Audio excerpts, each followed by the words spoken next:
Quran itu justru berharap pengikutku besar dan sampai hari kiamat. Sekarang kita logika ya. Andaikan kamu punya tongkatnya Nabi Musa, kalau kamu suka uang, kepikirannya dijual apa dipakai? Kalau kamu suka uang, dipakai.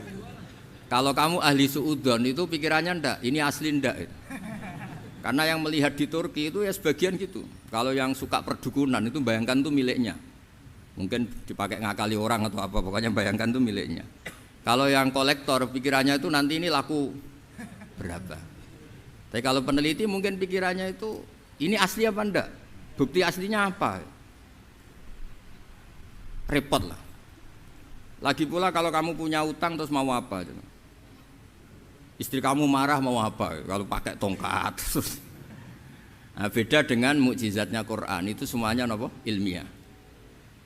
Orang yang sedang harmonis dengan istri bisa pakai ayat di antara ayat-ayat Allah itu apa? Wa ja'ala bainakum mawaddatan warahmah.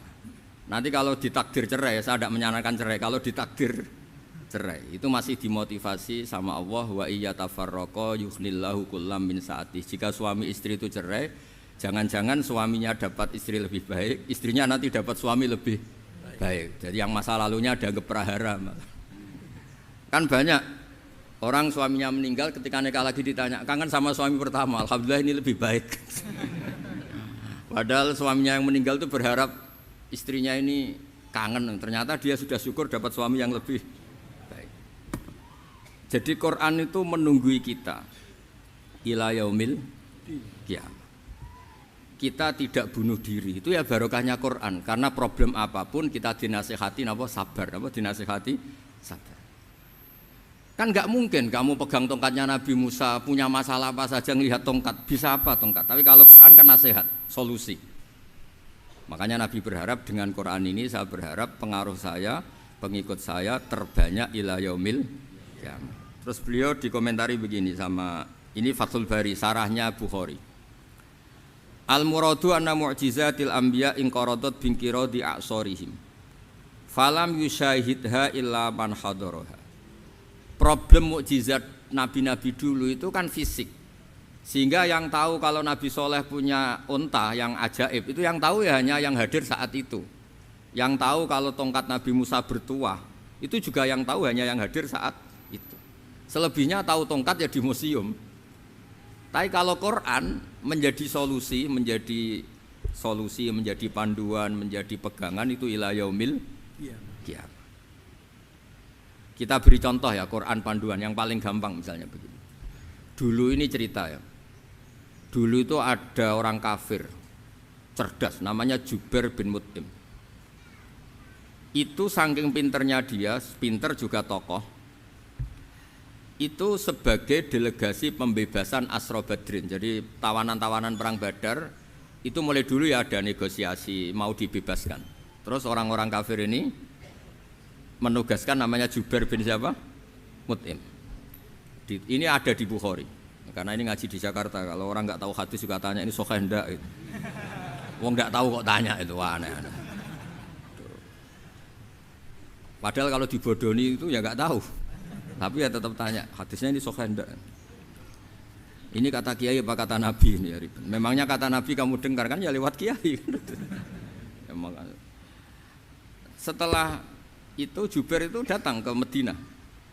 Dengerin ya, datang ke mana? Madinah. Kemudian dengar Nabi baca Wattur pas sholat maghrib. Jubair karena Nabi dulu gak ada hotel, gak ada pondok ya. Pondoknya Nabi hanya sufah itu. Nabi baca maghrib, bukan diskusi, bukan debat, baca Wattur wa kitabi mastur fi raqim mansur wal baitil ma'mur was saqfil marfu wal bakhril masjur terus. Kemudian sampai pada titik ayat am khuliqu min ghairi syai'in. Masa manusia atau alam raya yang maujudat, yang nyata, yang wujud nyata. Kemudian asal usulnya itu ketiadaan. Ini kan hadhil alam maujud, alam ini kan nyata. Masa sesuatu yang nyata penciptanya itu tidak nyata. Jadi enggak mungkin ada faham nihilisme. Kalau faham nihilisme berarti melahirkan teori begini. Al-adamu yakhluqu maujudan, sesuatu yang tidak ada menciptakan yang itu kan akal enggak bisa nerima. Kalau sesuatu ini ada penciptanya pasti Ada.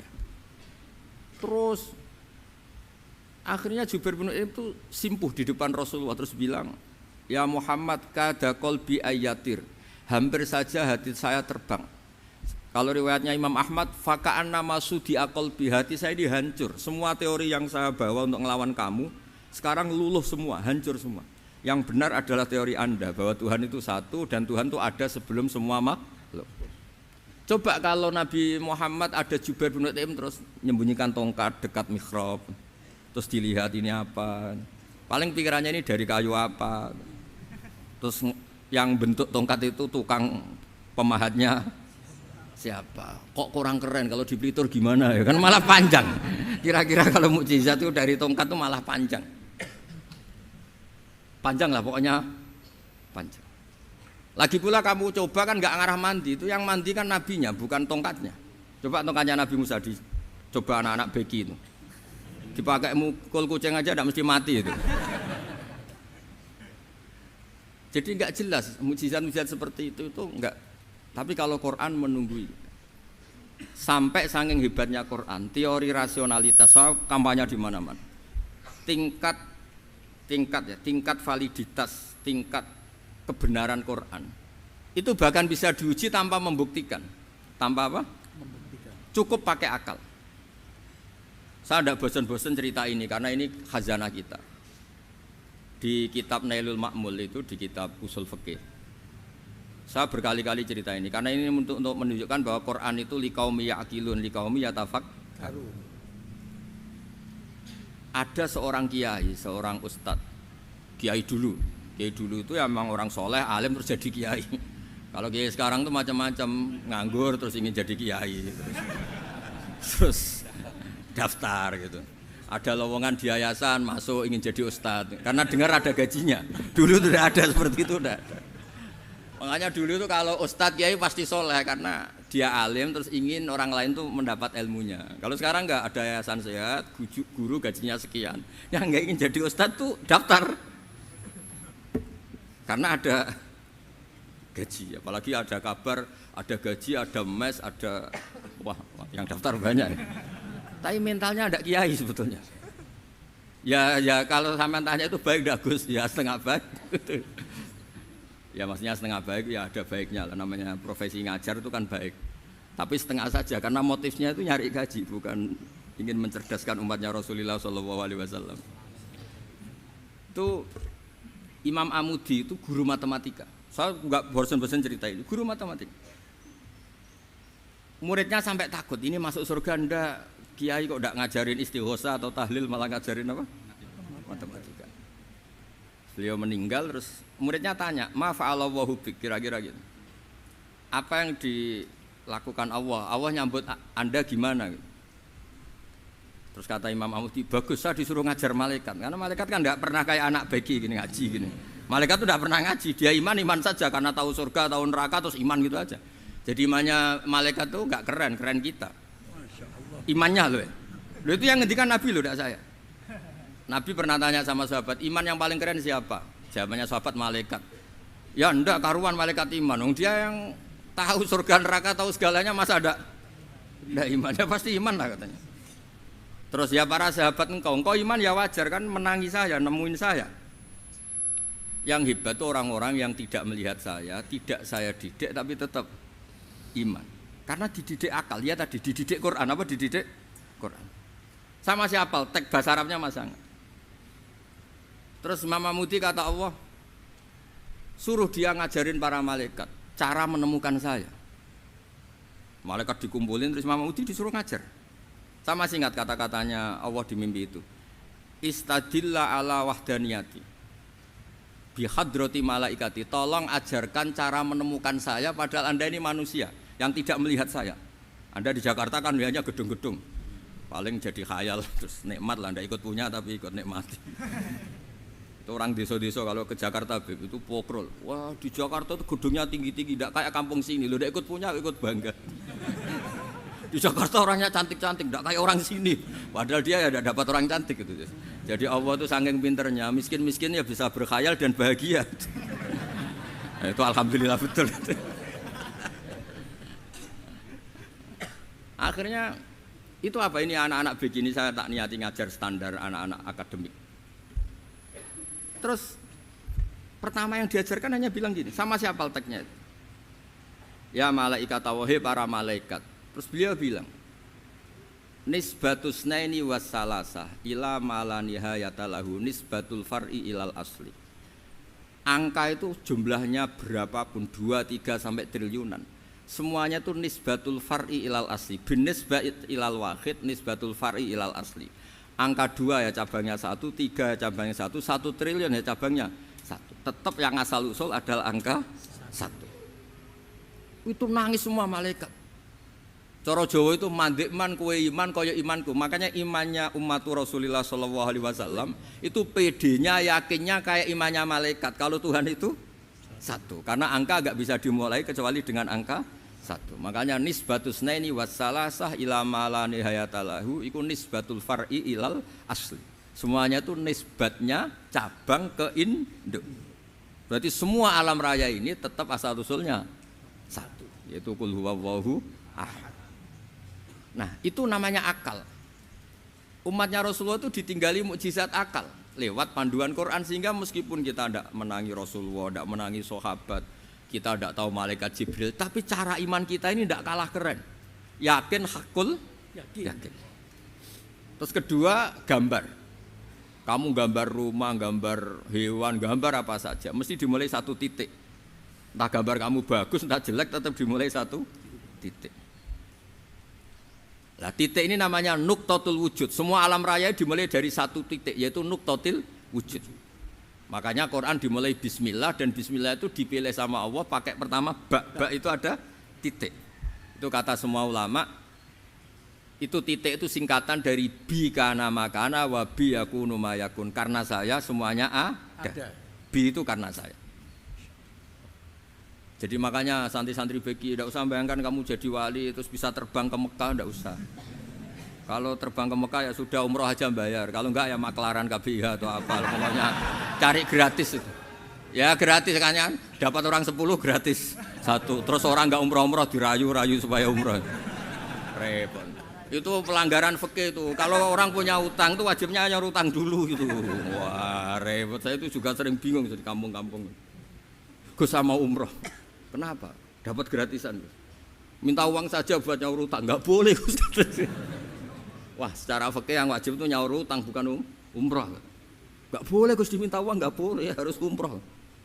Udah gitu saya ini bingung Gus mau umroh, enggak nikmati. Kenapa? Disuruh ngajar Gus. Repot semua kalau ibadah mergawe ya gini, bingung semua. Ya saya mohon anak-anak BK semuanya yang seneng Quran itu harus seneng sampai kayak saya sehingga tahu. Istidlal mencari Tuhan dengan cara tauhid yang berbasis akal itu sedzahir imannya malaikat. Jika di kelasmen iman itu manusia ulul ilmi, kita-kita yang nekuni ilmu itu nomor 1 prakteknya. Karena nomor 1 itu Allah karuan kan, syahidah Allah kan enggak tertandingi, syahidah wa annahu la ilaha illa huwa. Terus wal malaikatu, malaikat kan karuan karena langsung menyaksikan surga. Dan ketiga apa? Wa ulul ilmi. Berarti prakteknya kan nomor 1. Kalau kompetitornya semuanya manusia, ulul ilmi nomor berapa? 1 kan? Nah nomor 3 kan dari Allah, malaikat, ulul ilmi. Berarti kalau kompetisinya antar manusia nomor berapa? 1 kan? Nah kenapa ulul ilmi di nomor 3 kan tapi dari Allah, malaikat, ulul? Kerennya kayak apa? Karena cara iman ulul ilmi itu enggak ada ragunya sama sekali.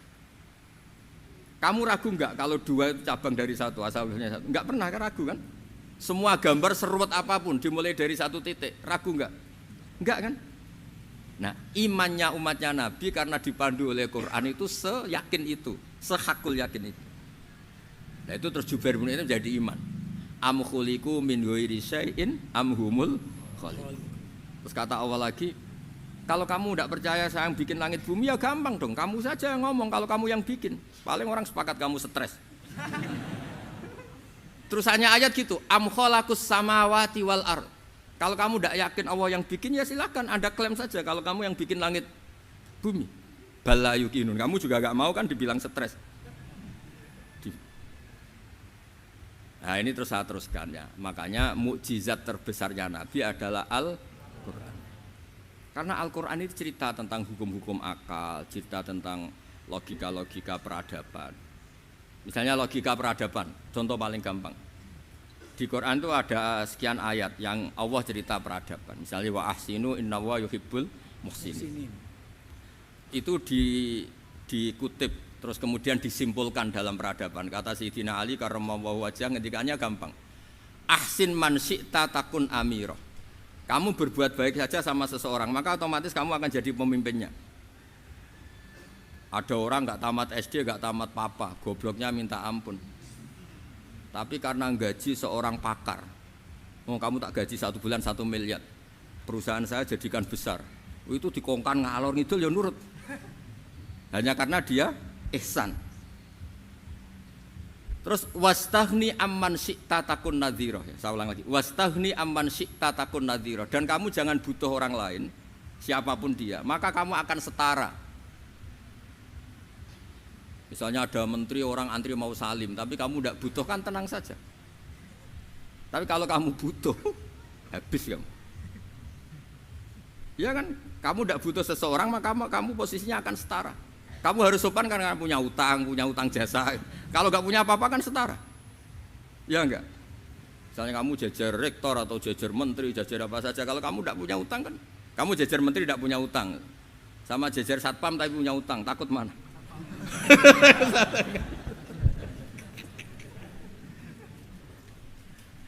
Kalau butuh itu mesti kalah kan? Ada pejabat misalnya nggak begitu cantik sama perempuan cantik yang kamu butuh ingin dicintai, takut mak.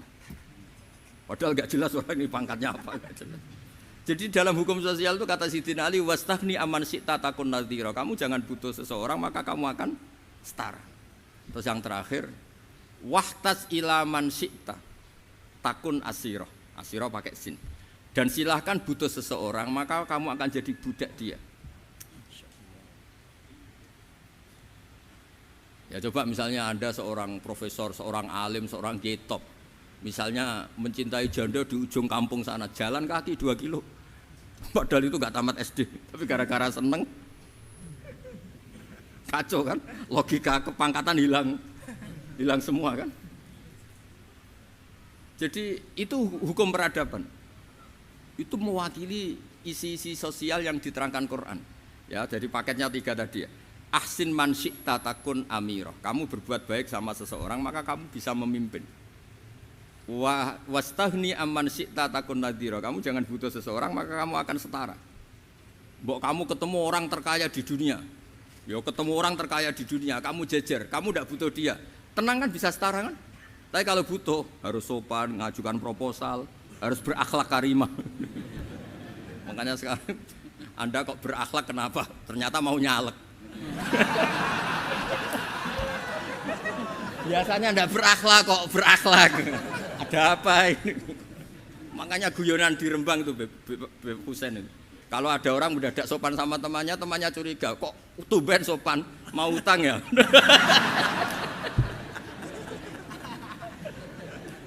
Zaman akhir itu kacau.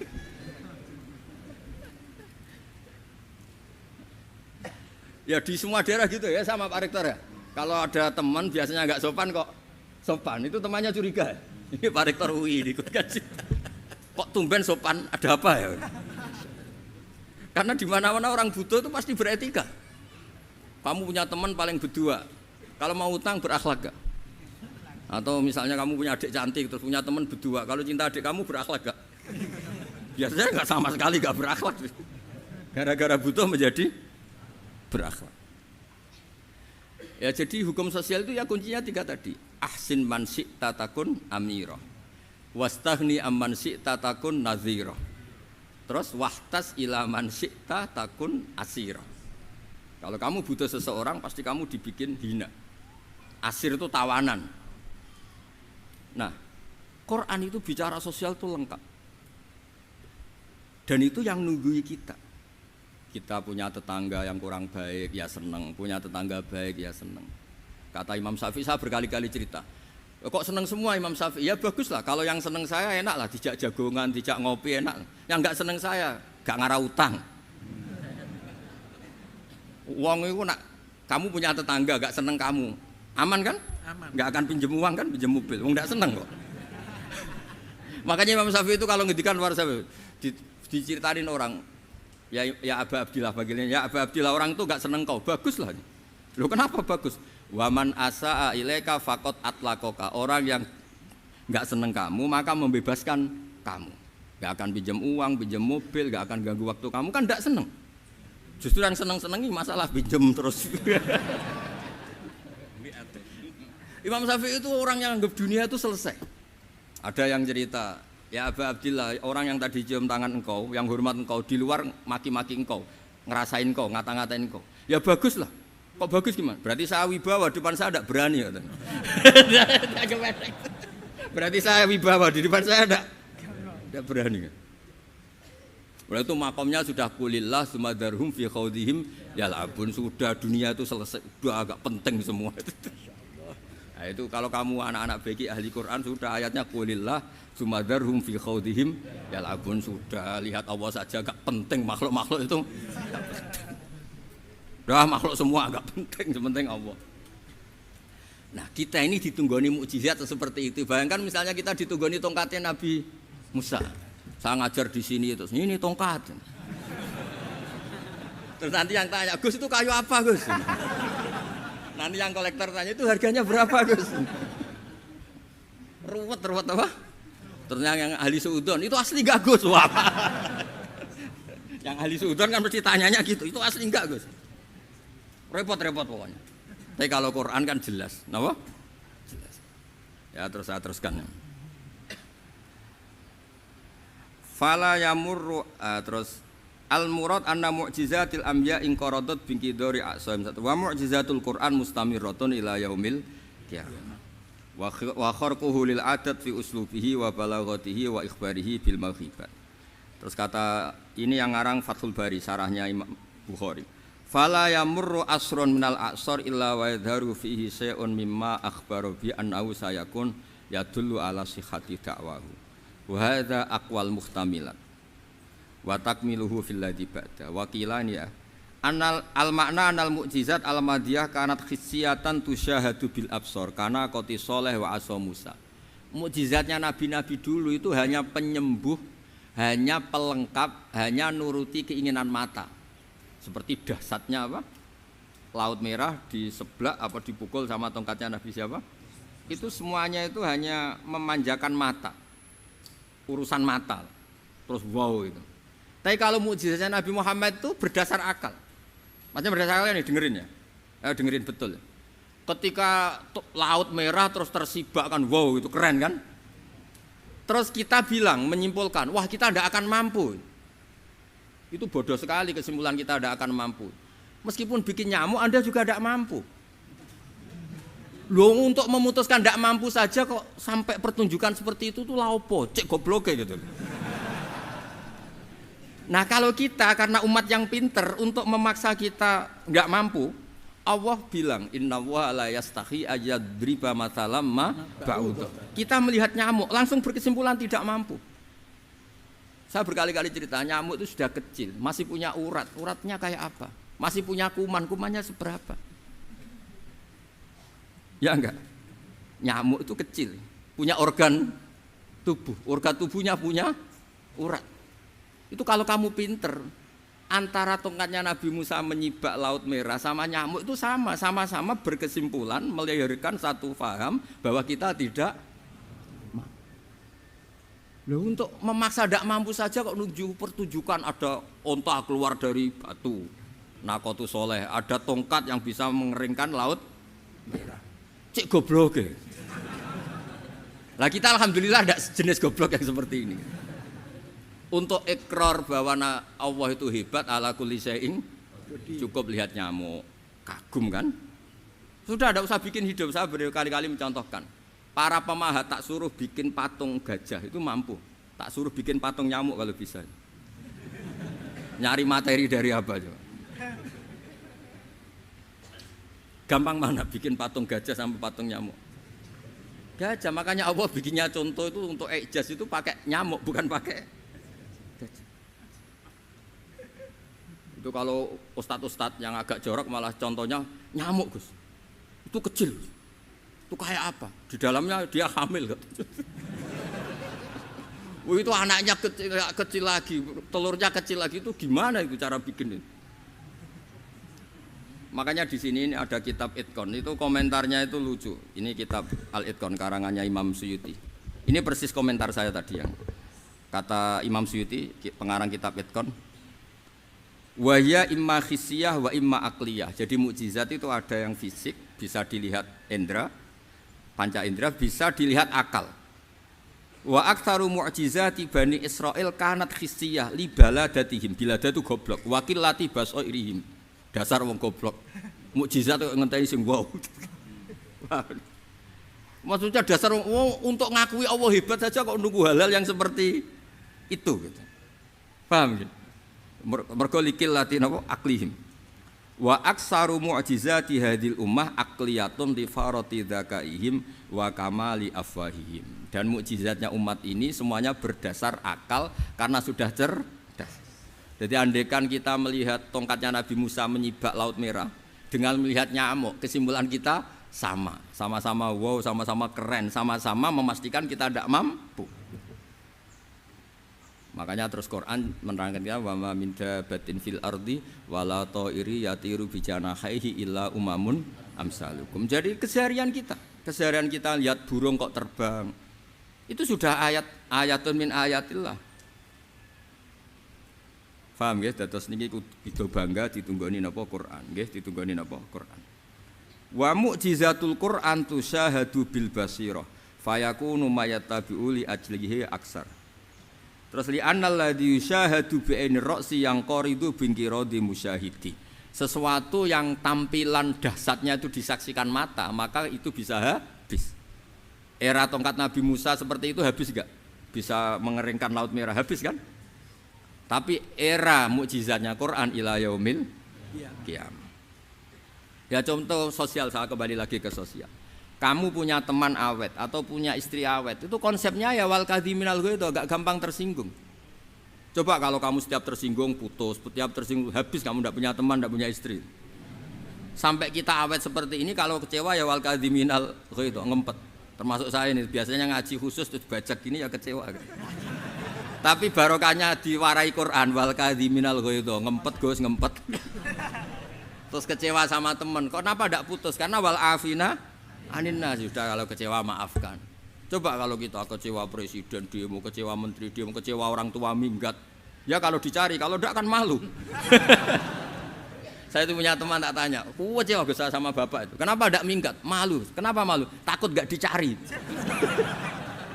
Itu orang tuh paling malu itu kalau keluar dari rumah nggak di. Saya punya teman lagi, saya ini takut mati Gus. Kenapa? Takut istri saya tidak nangis Gus. Itu kematian terburuk itu kalau sudah mati, tahu istrinya tidak nangis. Oh itu malu betul itu. Makanya jangan mati. Pokoknya pastikan orang sekeliling Anda nangis itu baru berani mati. Kalau tidak jangan. Ya jadi mukjizatnya Nabi itu luar biasa. Walladzi yusyahadu bi'ainil aqli bakin yusyahiduhu kullu man jaa ba'dal awali mustamirran. Sesuatu ilmiah, sesuatu agama atau apa saja yang logis itu akan abadi ila yaumil. Kayak tadi, ketika kita kecil diajari apa? Wujud, qidam, baqa, mukhalafatul hawadisi, qiyamuhu binafsihi, wahdaniyat, qudrat, iradah. Itu ila yaumil qiyamah. Karena kita pasti punya logika tadi. Masa alam raya yang maujud didahului ketiadaan. Kemudian ketiadaan ini kita rumuskan, ketiadaan inilah yang bikin alam raya.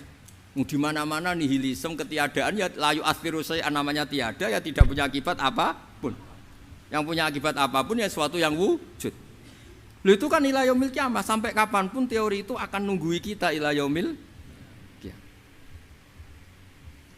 Tapi kalau tongkat Nabi Musa ketika kita tidak melihat kan punya alasan tidak ngandel, Musa tidak tahu. Tapi kalau kamu seperti ini, orang paling mulhid sekalipun, paling ateis sekalipun, terus ditanya, bisa enggak Anda mulai angka di luar angka 1? Tidak bisa kan?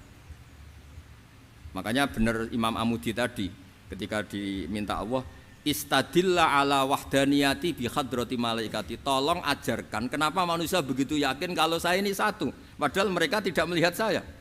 Terus beliau ngendikan, apa? Nisbatus naini wassalasa ilal wahid nisbatul far'i ilal asli. Angka 2, 3 sampai enggak terbatas, semuanya dibanding angka 1 itu nisbatul far'i ilal asli. Semuanya itu cabang dari angka 1. Itu mbok siapapun enggak usah ditunggoni nabi, enggak usah ditunggoni wali. Logikanya akan seperti itu. Itu yang dimaksud apa? Walladzi yusyahadu bainil aqli bakin yusyahidu kul man ja'a badal awal mustamir. Ya ini masih ada waktu seprapat, ini ijazah. Kalau ijazah enggak boleh tanya, ijazah ini. Dan itu yang fotokopi lebih besar itu ijazah.